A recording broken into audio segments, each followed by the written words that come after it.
নাচতে নাচতে শাড়ি খুলে গেছে। হ্যালো, কেমন আছেন সবাই? আশা করছি ভীষণ ভালো আছেন। আজকের ভিডিওটা একটু অন্যরকম। বেশ কিছুদিন আগে একটি নাচের ভিডিও আপলোড করেছিলাম। ইতিমধ্যে হয়তো আপনারা অনেকেই ভিডিওটি দেখেছেন, হয়তোবা অনেকে দেখেননি। যাই হোক, আজ আমি দেখাবো সেই ভিডিওর বিহাইন্ড দ্য সিন। আপাতত আপনারা চোখের সামনে যে সিঁড়িটা দেখতে পাচ্ছেন সেটা হলো স্বর্গের সিঁড়ি। হ্যাঁ, স্বর্গই বটে। কেন স্বর্গ বলছি একটু পরে আপনাদেরকে বলছি।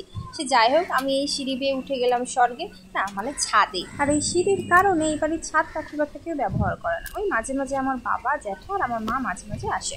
আসলে ভিডিও শ্যুট করার আগে আমি একটু ছাদটাকে ঘুরে দেখতে এসেছিলাম।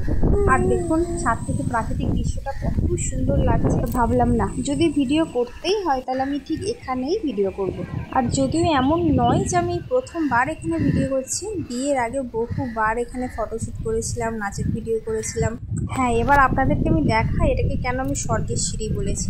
দেখুন কীভাবে সিঁড়িটা নেমে গেছে। আমি যদি শাড়ি পরে একবার পরি না সেই উঠানে, সত্যি সত্যি বলে স্বর্গে পৌঁছে যাবো। একে তো ভীষণ গরম পড়েছে, তার উপরে সূর্যের তেজ এখন প্রখর। একটু পরে এসে আমি শ্যুট করছি। আর এইদিকে সূর্য মামা এখন অনেকটা নিচে নেমে গেছে, আর আমি চলে এসেছি সাজুগুজু করে শাড়ি পরে। এখন দেখছি কোথায় দাঁড়িয়ে শ্যুট করলে লাইটটা প্রপারলি পড়বে। ক্যামেরার সামনে আছি আমি, আর ক্যামেরার ওপারে আছে আমার বোন। আমাকে শুধু পুরো ছাদটা ঘোরাতেই থাকছে। একবার বলছি এখানে দাঁড়া, একবার বলছি ওইখানে দাঁড়া। না না না, ব্যাকগ্রাউন্ড ভালো আসছে না। আর এইদিকে আমি কখনোই আগে থেকে কোরিওগ্রাফি করে রাখি না, তাই গান চালানোর আগে বারবার আমাকে ভেবে নিতে হয় যে এবার আমি কোন স্টেপটা করব।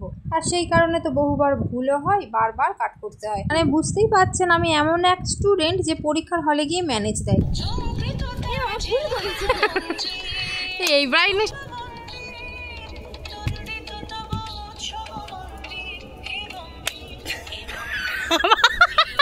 হে ভগবান, অবস্থাটা দেখুন। আমার নাচের চোটে শাড়ি গেছে খুলে। দোষটা কার? শাড়ির না আমার? একদমই আমার। আমি বরাবরই শাড়ি পরাতে ভীষণ কাঁচা, এই কারণেই আমি শাড়ি পরতে চাই না। যাই হোক, বহু কষ্টে আমার শুটিং কমপ্লিট হলো।